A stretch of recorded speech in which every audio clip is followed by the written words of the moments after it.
अस्सलामुअलैकुम व्यूअर्स, आज आप लोग जानने वाले हैं वो सीक्रेट रेसिपी जिससे रेस्टोरेंट्स वाले बनाते हैं ये मज़ेदार रेशमी चिकन मलाई हांडी। तो आप भी इसे बना पाएंगे। सारी टिप्स एंड ट्रिक्स आपसे शेयर होंगी। रेसिपी आपने ज़रूर बनानी है, ट्राई करनी है और मुझे अपना फीडबैक देना है। 25 से 30 मिनट लगेंगे बस इसे बनाने में, और अगर आपने रेसिपी को अच्छे से फॉलो किया तो रिजल्ट भी आपका बेहतरीन आएगा। तो चलिए रेसिपी स्टार्ट कर लेते हैं। अज़ा नोट कर लीजिए, मसालों में सबसे पहले आपने लेनी है 2 चम्मच लाल मिर्च पिसी हुई, नमक हस्बे जायका आधा चम्मच हल्दी, और लेंगे हम आधा चम्मच ज़ीरा पाउडर। थोड़ा सा आपने कुटा हुआ धनिया लेना है, चाहे तो आप पिसा हुआ धनिया भी डाल सकते हैं, लेकिन कुटे हुए का जायका ज़्यादा अच्छा आता है। 4 मीडियम साइज़ के टमाटर का छिलका उतार कर पेस्ट बना लीजिए। 2 खाने के चम्मच लहसुन अदरक का पेस्ट है, लेकिन इसमें थोड़ा सा पानी ज़रूर होना चाहिए, आगे चलकर आपको बताऊंगी क्यों। और 1 प्याली दही ले लेंगे। इसके बाद एक कढ़ाई में आपने डाल लेना है 1 प्याली ऑयल। अच्छा, ऑयल थोड़ा सा ज़्यादा डालते हैं क्योंकि अच्छे तरीके से हर चीज़ भुन जाएगी इसमें। बाद में आप चाहें तो थोड़ा सा ऑयल निकाल सकते हैं। आधा किलो बोनलेस चिकन लिया है और उसकी आपने छोटी बोटियाँ कट कर लेनी हैं। ऑयल जब हल्का सा गर्म हो जाएगा तो आपने उसमें चिकन डालकर अच्छे तरीके से फ्राई करना है। ये देख लीजिए कि चिकन ने अपना पानी छोड़ दिया है और उसको हम फ्राई करते रहेंगे जब तक इसका कलर चेंज नहीं हो जाएगा। जब इसका कलर इस तरह से कलरलेस हो जाए, सफ़ेद हो जाए, तो फिर इस पॉइंट पर आपने डालना है इसमें लहसुन और अदरक का पेस्ट।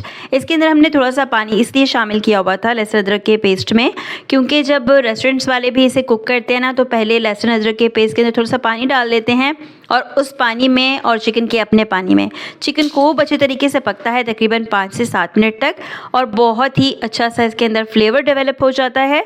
ये खाना बन तो काफ़ी जल्दी जाता है, लेकिन इसका जो टेस्ट होता है ना वो बहुत ही औसम होता है। तो स्पेशली जब आपको जल्दी से कोई चीज़ बनानी हो, जब आपको पता है कि जैसे हमारा ऑर्डर वर्क होता है, केक वगैरह बनाने होते हैं, तो साथ में मैं ट्राई करती हूँ कोई ऐसी चीज़ हो जो पसंद भी सबको बहुत आए और जल्दी से बन जाए।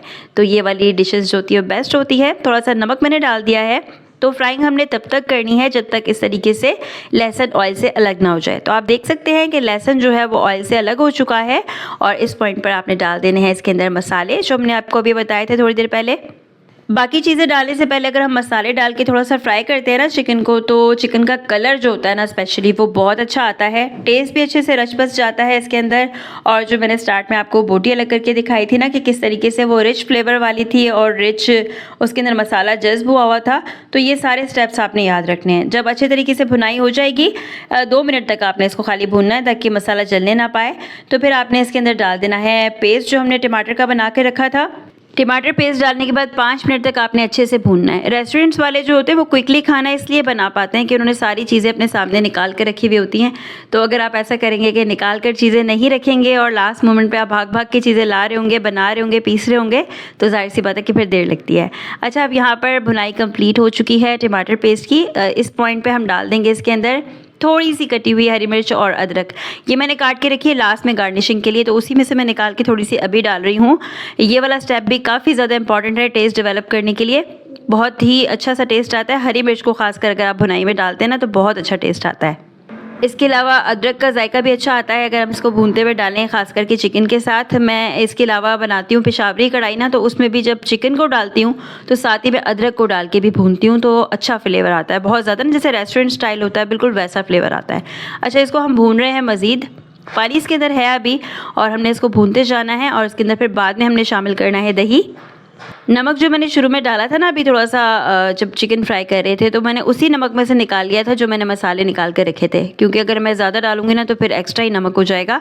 दही शामिल कर लेंगे और दही को डालने के बाद आपने इसको मज़ीद भूनना है। इसके अंदर ख़ास बात यही है, इस रेसिपी में आप देख रहे होंगे कि हर चीज़ डालकर आपने इसकी फ्राइंग ज़रूर करनी है। और आंच आपने कैसी रखनी है, आंच आपने रखनी है मीडियम टू हाई, यानी कि बिल्कुल लो फ्लेम पर आपने इसको कुक नहीं करना है, इसको मीडियम टू हाई फ्लेम पर करना है। 7-7 चम्मच चलाते जाना है ताकि कोई भी चीज़ जलने ना पाए।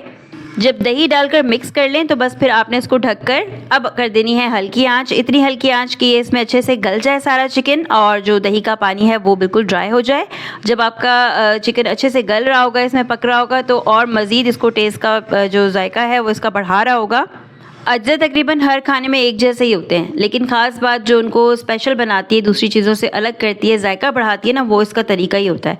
तो आपने तरीका और रेसिपी को अच्छे से फॉलो करना होता है ताकि आपका रिज़ल्ट वही आए जो आप लोग चाह रहे हैं या जो आप लोग देख रहे हैं, एक्सपेक्ट कर रहे हैं।